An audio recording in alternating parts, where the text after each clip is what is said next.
Bienvenidos nuevamente aquí a su espacio Región News. Bueno, si esa es una publicación en Red Pichincha nuevamente muestra las actividades de fraudulentas de la derecha, en este caso nuevamente con Villavicencio, en su momento César Monge también ya falleció, recordemos César Monge murió de cáncer, y de Guillermo Lazo.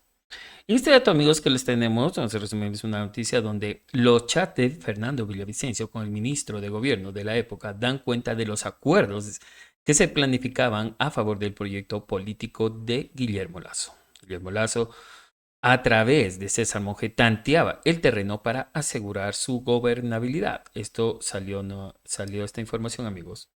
Tenemos para ustedes aquí en esta nota en Radio Pichincha. Es una nota bastante extensa. Lo vamos a leer para ustedes, amigos, en este video que les traemos para ustedes en esta oportunidad. Ok. Los chats de Fernando Villavicencio con el ministro de Gobierno de la época dan cuenta de los acuerdos que se planificaban a favor del proyecto político de Guillermo Lazo. Un mes antes de que Guillermo Lazo sea posicionado como presidente de la República, los acercamientos con el entonces asambleísta Fernando Villavicencio para promover desde el legislativo la gobernabilidad eran parte de la agenda de César Monge, quien se perfilaba a ocupar el Ministerio de Gobierno. César Monge, quien era considerado la mano derecha de Lazo y fue presidente del movimiento Creando Oportunidades, organización política que respaldó al entonces nuevo mandatario, invitó a Villavicencio a un almuerzo a realizarse el 28 de abril del 2021 en un restaurante de un hotel de San Borondón en el que iba a estar Lazo. La invitación la hizo Monge a través de un mensaje de celular de Villavicencio el 27 de abril pasadas las 18 horas. 18 de abril de 2021, el entonces legislador le agradeció por la invitación y le pidió que le avise cómo van los acuerdos con las organizaciones políticas y bien del proyecto, en bien del proyecto, decía. E incluso tenemos unas imágenes donde se muestran estas conversaciones que tenían. Prácticamente ahí Villavicencio era como un infiltrado, digámoslo así, directamente de Guillermo Lazo, donde le pasaba las comunicaciones de todo lo que estaba pasando en la Asamblea Nacional. Miren, y él hablaba de que era impoluto el hombre, que era casi un santo, decía que él trabajaba por el bien de la ciudadanía y que no cometía ningún acto de corrupción. Miren, como era un aliado total de Guillermo, que no está mal, pero que pasaba información al gobierno, o sea, era un espía en cierta forma. Pero bueno, estimado Fernando, según lo conversado, te confirmo que este miércoles 28 abría a la una en el Salón Casa Julián del Hotel Parque, ubicado en el Parque Histórico de Guayaquil, en San Brondón, tendremos un almuerzo privado con Lazo. Te agradezco desde ya por tu consideración y presencia y estaré atento a cualquier inquietud particular. Un abrazo, pues data a continuación te envío el geolocalizador para que sirva de ayuda para la ubicación del lugar de la reunión. Recibido, mil gracias, decía Villavicencio. Gracias por la invitación. Confesaré que me sorprendió el desgrame de algunos bloques. Espero sea por el bien del proyecto. Avísame cómo avanzan los acuerdos, decía así. 2 días después, 30 de abril de 2021, Villavicencio le dijo a Monge que había conversado con Lazo antes del encuentro en Guayaquil.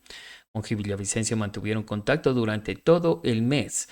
El 5 de mayo del 2021, Villavicencio le advirtió que no hay acuerdos con la coalición Unión por la Esperanza UNES, pero a la par el nombre Guadalupe Llori salía a reducir entre sus conversaciones. En ese chat decía, me declaro listo para el manicomio. Gracias a Dios tengo 3 testigos de nuestro lado que estuvieron en esa reunión con toda la cúpula de Pachacutic y que escucharon ratificar lo que declaró Guadalupe, referencia a Guadalupe Llore. Ok.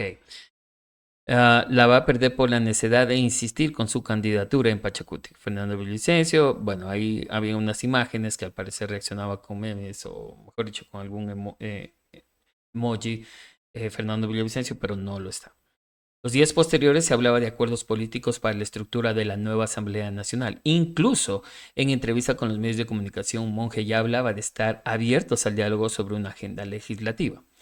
Mayo, un mes de acuerdos de gobernabilidad. 15 de mayo de 2021, Llori fue posesionado como presidente de la Asamblea y se convirtió en la carta del gobierno de Lasso en el legislativo.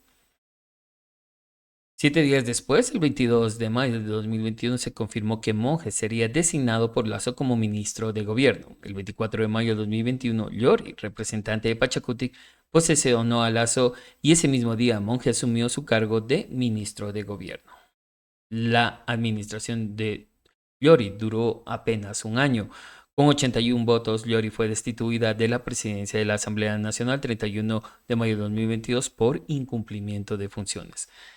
La decisión se impuso por la mayoría compuesta por el correísmo a través de UNES, el Partido Social Cristiano y asambleístas disidentes de Izquierda Democrática y Pachacuti. Con eso quedó evidenciada la distancia que tomaron los socialcristianos del proyecto político de Lasso, a pesar que eran de la derecha.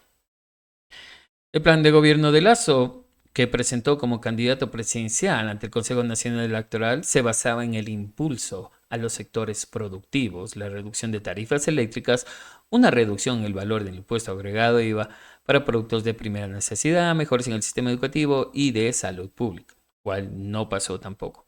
A esto se sumó que quería disminuir el desempleo, que fue considerado como la principal causa de la delincuencia en Ecuador. Tampoco pasó.